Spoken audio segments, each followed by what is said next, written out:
G'day, Scotty here. The other day I put a clip on YouTube on how to turn your deer into a backpack for carrying it out of the bush if you're a fair way away from your vehicle or something. That created a lot of talk, and I got asked a few questions. How does that work if you've got a bigger animal and obviously you can't physically carry the whole thing? Well, I'm going to show you a method that I use, because basically most people shoot a deer through the front shoulder because that's the really popular and easy way to do it and effective. But the reality is the shot generally ruins a lot of the meat on the front shoulder and it's not usable. So you don't want to carry and spend all that effort carrying that out of the bush when you're not going to use it. So what I plan to do is show you a method that I use where I just take all of the main cuts of a bigger animal and just leave the rest behind. So with the magic of movies, let's go get a deer.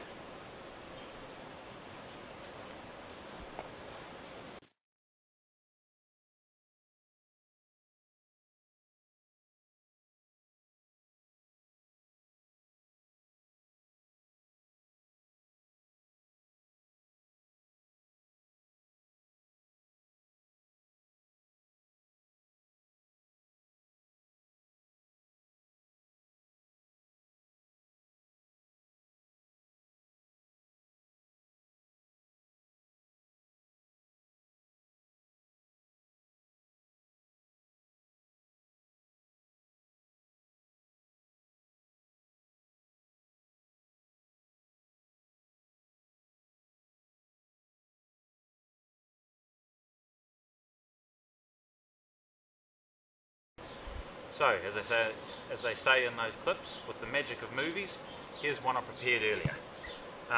You saw from those clips, went on a bit of a hunt. Didn't get this one on film. This is a red spiker. Didn't get him on film because it was just too dark when we shot him. I only just managed to make him out in the scope. And when we got over to him finally, it was pretty dark. But anyway, I've brought him out whole.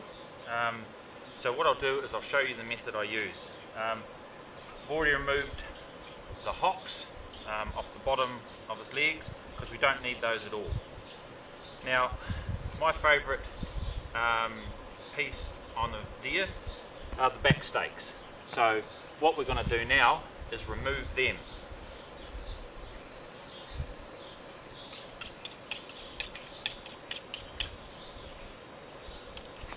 What we want to do is take a rectangle of skin all the way up here and down. Why we want to do that, you'll see later. So I just make a cut in here.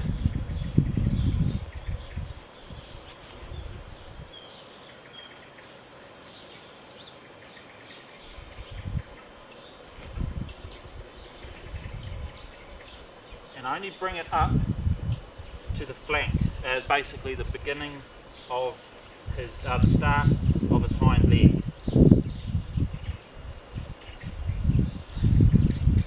And make a straight line across there, below where the back stake would start. Take it right up to the neck.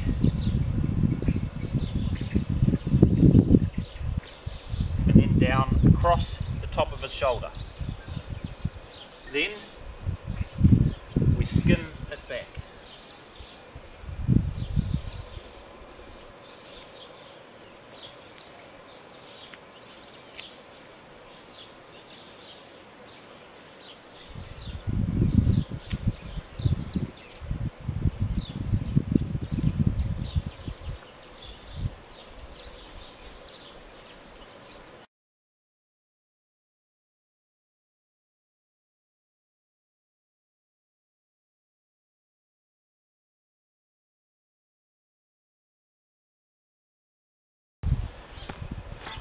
Funnily enough, just happen to have an oven tray lying around. So I'll put that in there so it doesn't get hair and grass on it.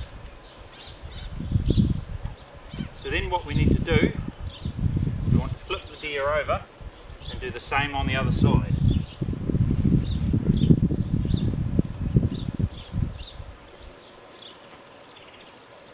So that strip of skin that I talked about, or the square, I'm going to cut that down along to the back leg, the same as I did on the other side.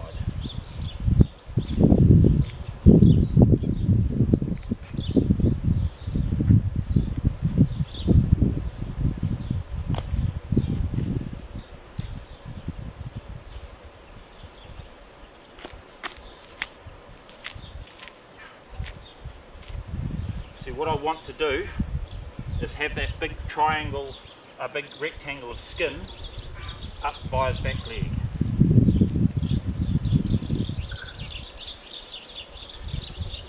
Then it's just a matter of doing the same process and removing that back stake again.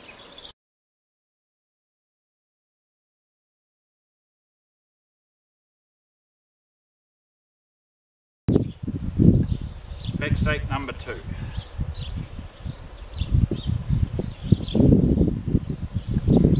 Right, this is where the interesting bit gets done.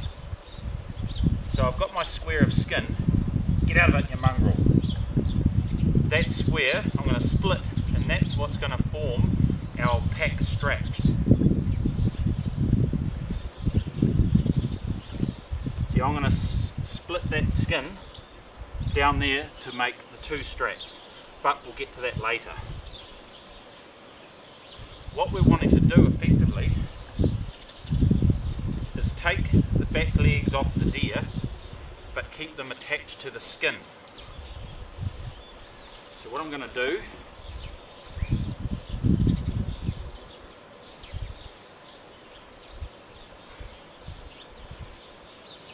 is, where the leg ends, I'm just going to cut straight down and join it up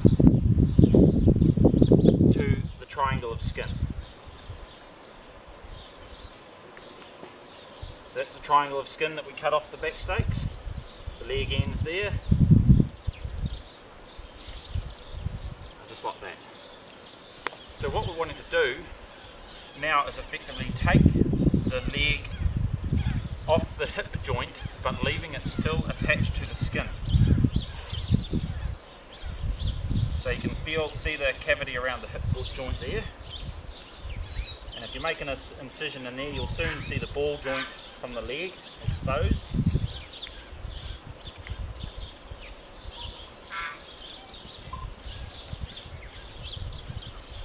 So if you just separate as you go.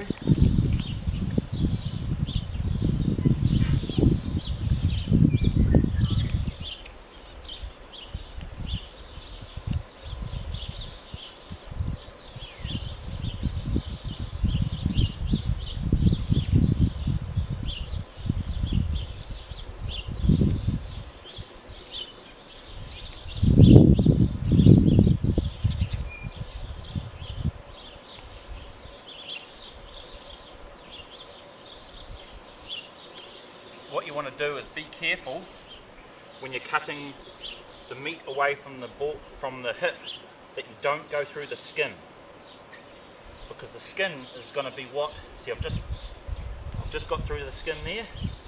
That's the skin, because it's the skin that's going to hold the legs together. So you might hopefully be able to see it better on this side.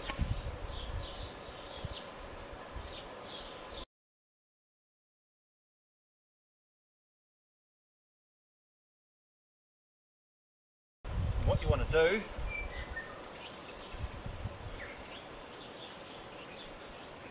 is skin this away from the backbone.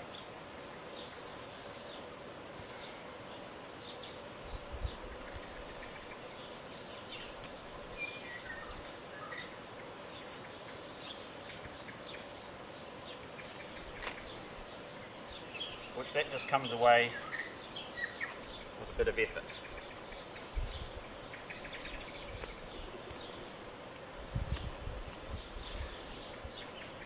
See, what we've got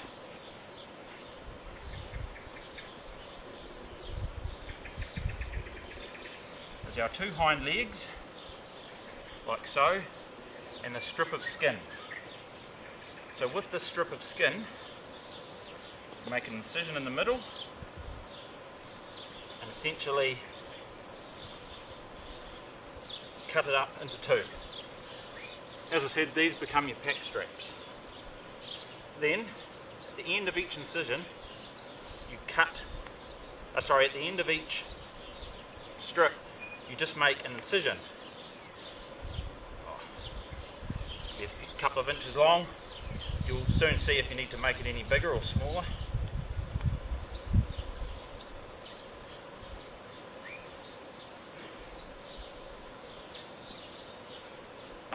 So there we have it. This is what you want to end up with. Two back legs with the pelvis removed or hip joint, but still joined together with the skin that goes over the back. Then you've got the two strips that you cut from the backbone, which I have to apologise, my camera stopped before, so I'm just redoing this, so I don't know if that's I've already covered it or not. But so just in case, these two strips of skin you've got from the backbone, which effectively were the bits of skin that covered the back stake, you then put a slit in the end of each one. What you do, you can do it a couple of ways. You can do it this way or the opposite way. Depends if you mind the meat touching your back. What I do is I put it this way. You grab the bit of skin, put that through the slit in the hock, pull that through, and then the slit in the skin you put over that hock, and then you pull it tight. And see that becomes one strap of your pack. Same with the other side. You grab it, you put it through the slit in the hock, the slit in the skin you put over the hock, and there is your pack. Now, doing it this way, you have the meat against your back. I don't mind that, because if I've been hunting, I've probably bloody and got bits and muck all over me anyway.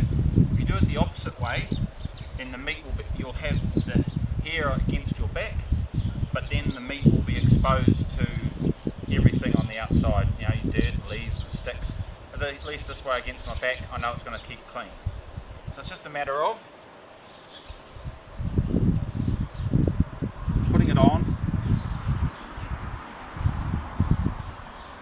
like a pack, and that stays there very comfortably.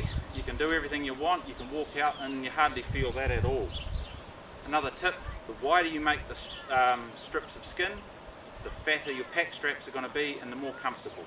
So you can still carry your rifle, you can still have a day pack, you can still put that on your pack, and these legs will sit over top of that. So that's another way of getting a couple of legs of meat out without too much effort, without having to carry the whole animal. So yeah, hope you learned something new. Happy hunting, see you in the hills.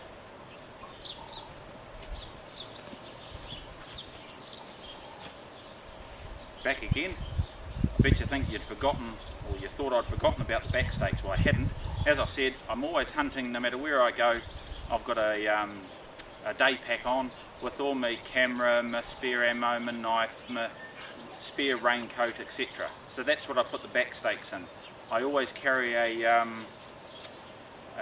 waterproof stuff sack, so that way all my gear that I don't want to get messy, like my camera, my binoculars, etc., I put in that waterproof stuff sack in my backpack, so that when my back stakes go in there, none of my gear gets bloody. And yeah, so you can still put your backpack on, and these legs just sort of sit to the side of it, so it actually works out quite well. And yeah, it's a lot better, it's a lot easier to carry out, and it saves a lot of time boning out the legs.